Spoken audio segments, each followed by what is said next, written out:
तू अपने ससुराल गई है ना निधि बेटी, हम सबको तो जैसे भूल ही गई है। तो क्या करूं मम्मी, आप तो जानती हैं मेरी ननद कितनी मुंहफट है और ऊपर से हर चौथे दिन यहाँ आकर बैठ जाती है। आपको पता है आज ही वो कह रही थी मुझे कि भाभी के यहाँ से कोई सामान या गिफ्ट ही नहीं आता, इसलिए मैं सोच रही थी मैं बाजार से कुछ साड़ी और गिफ्ट्स ले आती हूँ और बोल दूंगी आप लोगों ने भिजवाए। बस यही बोलने के लिए आपको फोन किया था। अरे तू चिंता मत कर, आज ही गांव से ट्रक भरकर गाजर और थोड़े मटर आए हैं, तो तेरे पापा ढेर सारी गाजर और थोड़े मटर लेकर निकल गए हैं, वो लेकर बस आते ही होंगे। तभी दरवाजे की घंटी बजती है तो सामने निधि के पापा हाथों में बड़ा सा बोरा लेकर खड़े हुए थे। बहुत ही अच्छे समय पर आए पापा आप, इस गिफ्ट की तो मुझे कितनी जरूरत थी। अपने पापा को चाय नाश्ता करवाने के बाद निधि उन्हें विदा करती है, फिर वो गाजर की साफ सफाई में लग जाती है। क्या हुआ भाभी, मायके से गाजर और मटर ही आए, कोई सोना नहीं है जो आप इसे पॉलिश ही करते जा रहे हो, ये भी किसी सोने से कम नहीं है। शाम को देखना क्या मिलेगा आपको। फिर शाम को सबको डिनर में वो मटर पनीर और पूरी परोसती है, जिसके बाद वो सबको खाने में गाजर का हलवा परोसती है, वो भी देसी घी और ड्राई फ्रूट्स का तड़का मारकर।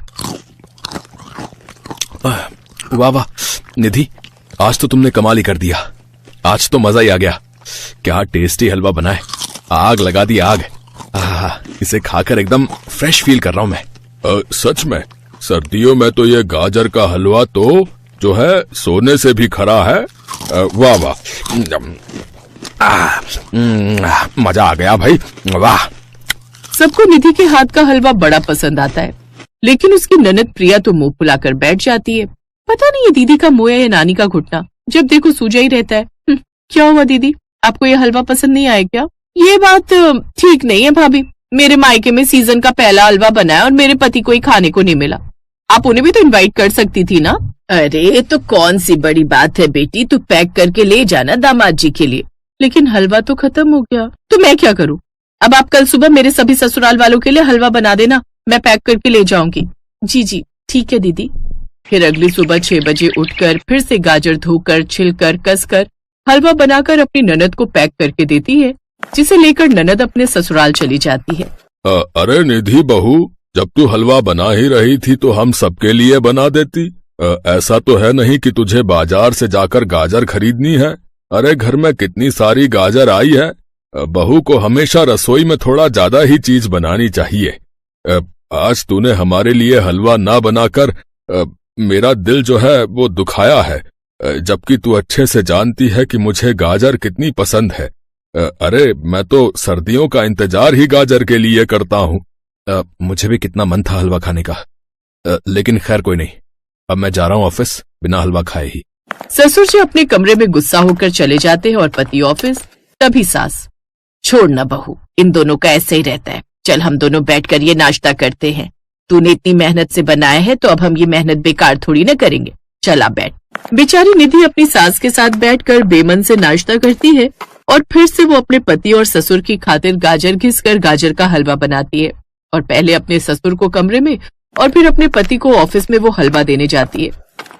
वो एक बार फिर गाजर का हलवा बनाने में लग जाती है। इतने दिनों से इतनी गाजर घिसते घिसते तो उसकी हालत ही खराब हो जाती है। तभी उसकी ननद का फोन आता है। भाभी, ये ना बड़ा गुस्सा हो रहे थे कि तेरी भाभी के मायके से इतनी सारी गाजर आई है और उन्होंने अभी तक अपने घर गाजर की डिश खाने के लिए नहीं बुलाया, तो मैंने तो बोल दिया कि हम कल ही चलेंगे, इसलिए आप गाजर की कोई डिश बना लेना। समझ रही है ना आप? निधि समझ गई थी कि उसकी ननद उससे फिर से गाजर का हलवा बनाना चाहती है।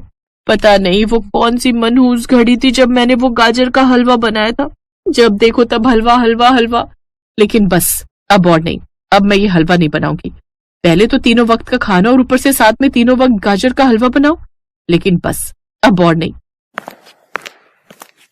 बिल्कुल ठीक कहा बहू, सच कहूँ तो शादी के बाद मैं भी तेरी तरह थी, सबको अपने हाथ की अच्छी अच्छी चीजें बनाकर खिलाती थी, लेकिन फिर ये आदत मुझ पर ही भारी पड़ने लगी। चाहे मैं बीमार हूँ या तबीयत खराब हो, सबको बस अपने खाने की फरमाइशें ही पूरी करवानी होती थी। सबको मुझसे बस खाने की ही उम्मीद रहती थी, और तो और इन सब कामों में मैं अपने पति को भी वक्त नहीं दे पाती थी।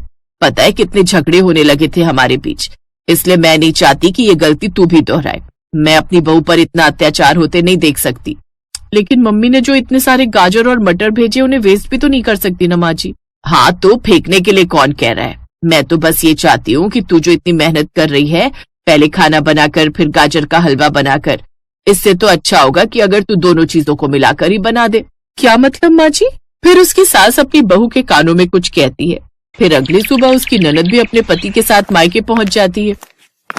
ये क्या भाभी, गाजर के पराठे? नहीं नहीं दीदी, उसमें साथ में मटर भी है। वो गाजर मटर के पराठे हैं। आप और जीजा जी इस घर के मेहमान हैं, तो कुछ ना कुछ यूनिक तो होना ही चाहिए ना। अच्छा अब आप ये सब छोड़िए और पहले आप सब ये गाजर मटर का पराठा खाइए। वाह बहू, क्या मजेदार पराठा बनाया है, मजा आ गया। ये तो ऐसा लग रहा है जैसे गाजर का हलवा और रोटी साथ में खा रहे हो। अब ना चाहते हुए भी सबको वो गाजर मटर के पराठे खाने ही पड़ते हैं, जो कि उनको भी अच्छे तो लगते हैं। लेकिन उन सबको उम्मीद थी कि निधि उन्हें गाजर का हलवा बनाकर देगी, पराठे नहीं। फिर उसकी ननद अपने ससुराल जाने लगती है तो बहू, मेरी बेटी स्पेशल तेरे मायके से आई गाजर की डिश खाने आई थी और तूने तो उसे 2 पराठों में टरका दिया। ऐसा कर, कुछ पराठे गाजर मटर के पैक भी कर दे, रात तक खाती रहेगी। ये लो दीदी, इसमें मैंने गाजर मटर के पराठे पैक कर दिए और अब जब भी ये खाने का मन हो तो आ जाना। अब वो इसी तरह कभी गाजर का अचार तो कभी गाजर मटर के पराठे बनाकर घर वालों को खिलाती है। और एक रोज, बहू, ये गाजर कहीं कोई जादुई गाजर तो नहीं है जो खत्म होने का नाम ही नहीं ले रही? अब मुझसे और ये गाजर मटर के पराठे नहीं खाए जाएंगे भाई। अब इतनी गाजर तो मैंने पूरी जिंदगी में नहीं खाई जितनी तूने इन 20 दिनों में खिला दी। कभी कभी तो ऐसा लगता है कि जैसे तू हमारी बहू नहीं बल्कि गाजर मटर के पराठे वाली बन गई है। लेकिन पापा जी, अभी भी एक वक्त की गाजर बनने लायक बची है, तो क्यों ना मैं नहीं नहीं, अब हमसे ये गाजर मटर के पराठे और नहीं खाए जाएंगे। अरे तो मैंने कब कहा पराठे बनाने को, और मटर तो वैसे भी खत्म हो गई है।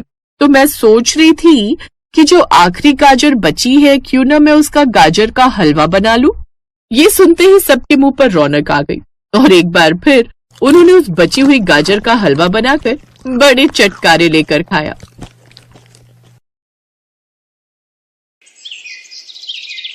प्रकाश नाम का एक गरीब किसान अपनी माँ गायत्री, पत्नी सरिता और 2 बच्चों गुड्डी और मोनू के साथ गांव में रहता था। लगातार 2 बार फसल खराब होने के कारण प्रकाश पर जमींदार का कर्ज चढ़ गया। अब जमीन बेचकर कर्ज चुकाने के सिवा प्रकाश के पास कोई और चारा नहीं था। अम्मा, अब मुझे जमीन बेचनी ही होगी।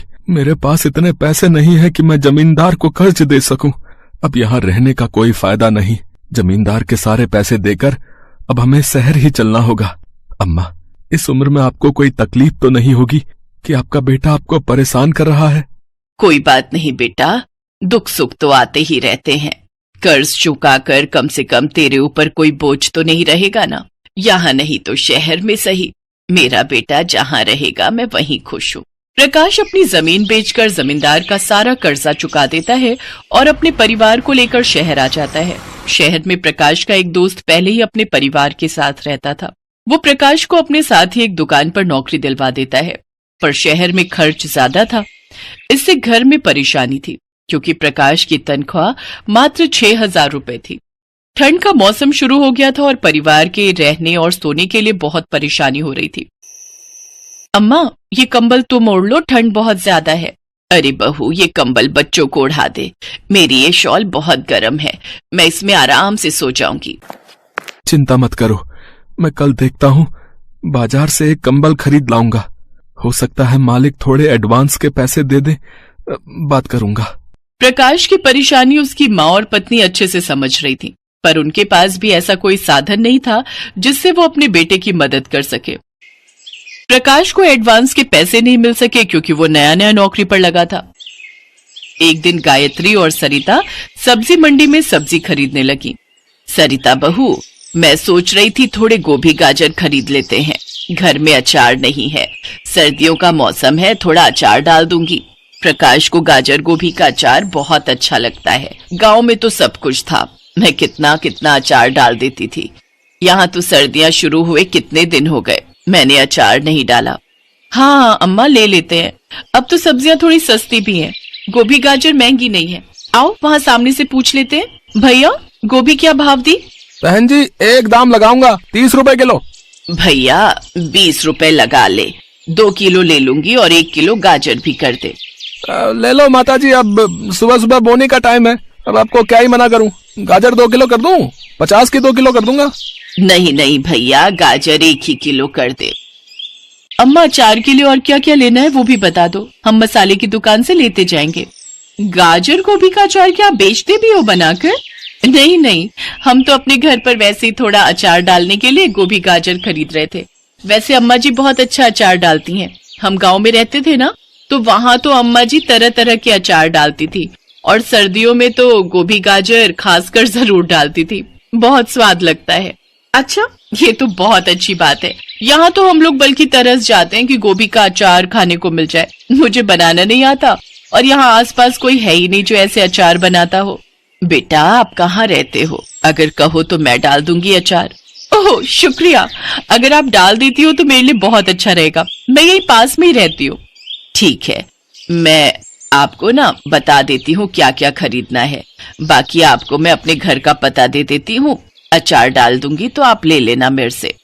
जी ठीक है, लेकिन एक शर्त है, आपको मेरे से ये अचार बनाने के पैसे लेने होंगे। आपकी भी तो मेहनत है ना, इसलिए।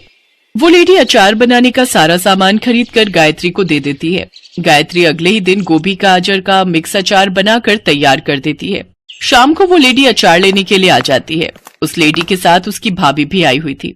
ये मेरी भाभी है। जब मैंने इन्हें बताया कि मैं आपसे गाजर गोभी का अचार डलवा रही हूँ, तो इन्होंने बोला कि 5 किलो आप इनके लिए भी डाल दो। जी माता जी, जो भी सामान लाना है वो आप खुद ही ले लेना, क्योंकि मेरे ना बच्चे छोटे हैं तो मेरा बाजार जाना मुश्किल होगा। और बाकी आप जो भी पैसे आपके बनेंगे प्लीज मुझे बता देना। बेटा, मैं क्या ही बोलूं, मैंने तो कभी आज तक ऐसा सोचा ही नहीं था कि मैं अचार बनाकर बेचूंगी।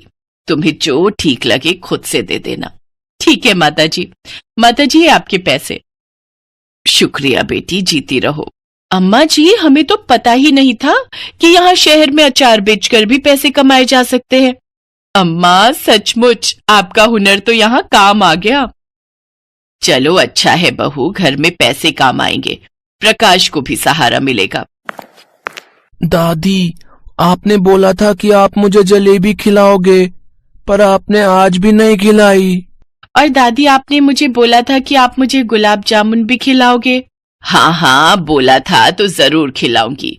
चलो हलवाई की दुकान पर चलते हैं, मैं तुम दोनों को जलेबी और गुलाब जामुन खरीद कर दूंगी। अपनी दादी की बात सुनकर बच्चे बहुत खुश होते हैं। अब गायत्री के पास अचार के 3-4 ऑर्डर आ गए थे। गायत्री के साथ उसकी बहू सरिता भी उसके काम में मदद करती थी। अम्मा, आपके हाथों का गाजर गोभी का अचार मुझे तो क्या, सभी को पसंद आना था, क्योंकि आपके हाथों का अचार बहुत स्वादिष्ट होता है। यहाँ पर हर किसी को घर जैसा अचार नहीं मिलता, इसीलिए उन्होंने आपसे बनाने के लिए कहा।